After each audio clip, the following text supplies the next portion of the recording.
Let's move on to our last reward before we get to our bonus category, and that's the too early to tell award. And I'm gonna go first here because I want to go first, and that's this defense as a whole. Hit my head on the mic there. So again, that's this defense as a whole, and the reason why I said that is because although I think this defense is playing at a really high level,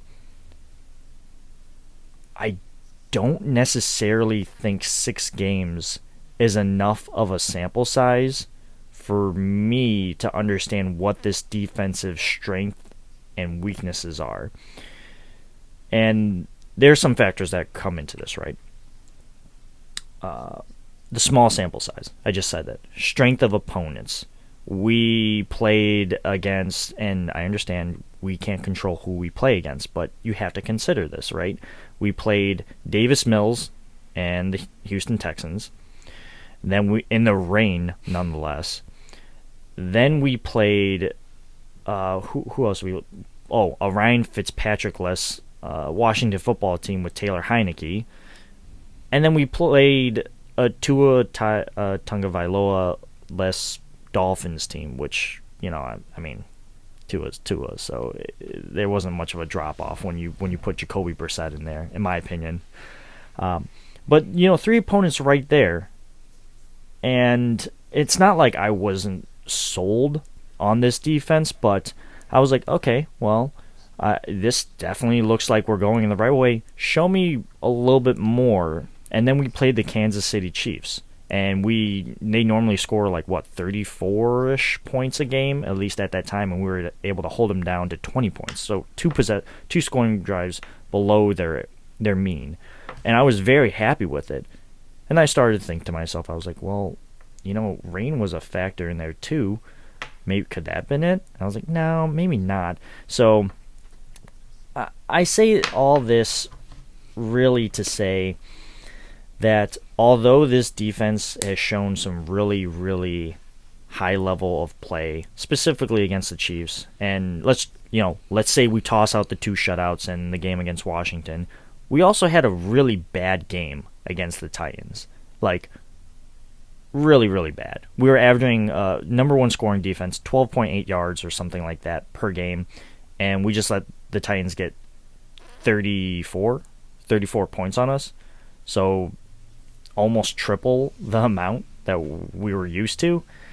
That's got to raise some red flags, and again, it could only be 1 game. There's not enough sample size for me to really say that, this defense is terrible now just because we play the Titans. It's 1 game. So I guess that's where I'm coming from in terms of it's too early to tell award. Yeah, I like the approach that you took there because it's, we've seen a lot of good things out of this defense so far, but you do have to consider the opponents that you're playing. And we've looked the 2 games I look at in particular that kind of make it a toss-up for me is the Chiefs and Titans games. I kind of throw out the rest of them, and you go from one extreme to the other of the Chiefs being one of the most explosive offenses in the league that you all but shut down, and then the Titans who, they're not a bad offense, but they're not world burners over there, and they really lit you up. So I think that's definitely a good pick for the too early to tell, and that's going to be a story throughout the whole season. I went a different approach, and just I got an individual player, and mine was Boogie Basham, and I think we've seen some good things out of him. We've seen flashes. He came in his first career game with the Bills. He got a sack. He's looked pretty good in the run defense. But I think he's a guy that we'll be at the end of the season. It'll still be too early to tell. I think he's going to get a bit of the AJ Epinesa treatment from last year where we might not see him active for a ton of games, barring any injuries or whatnot. Just kind of let him groom and develop. And boy, if we get anything close to the jump from year 1 to year 2 like we had with Epinesa, and you add him into the stable there, it's going to be a pretty mean pass rush next year. But I don't have enough data yet to form my opinion on what I think of Basham. Yeah, Basham was a great pick here, and I suspected that you would have picked him, so I went for a different route. Well done. You know me. This time I was able to screen that. But when it comes to Boogie Basham, right, I think he's a perfect candidate for the award. So yes, I agree with you. And in some ways, and again, there's only 6 games played so far, I think he's had a bigger impact than AJ Epinesa had when he was a rookie so far, at least over the span of AJ Epinesa's first 6 games, right? I think Epinesa had 1 sack, but I think he just ran Sam Darnold out of bounds, so not really, I guess.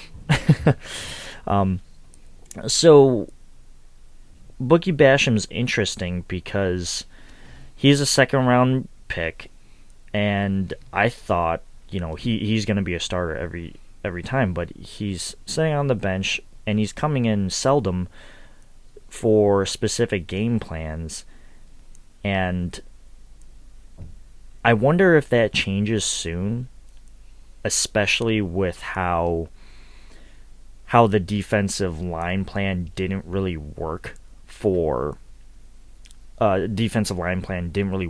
against the Titans. It just flat out didn't work. I wonder if because Basham's got the inside-outside versatility, and maybe they go like, hey, let's get this guy some more opportunities. Let's get him some more snaps.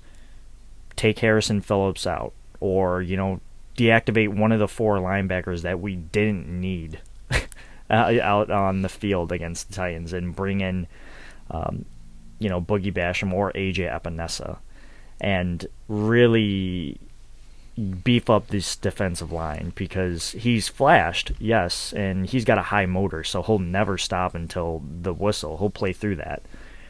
But I wonder if something like that happens, and if it does, I'd be very intrigued to see the kind of impact and development that he will make on this team. So perfect candidate for that award.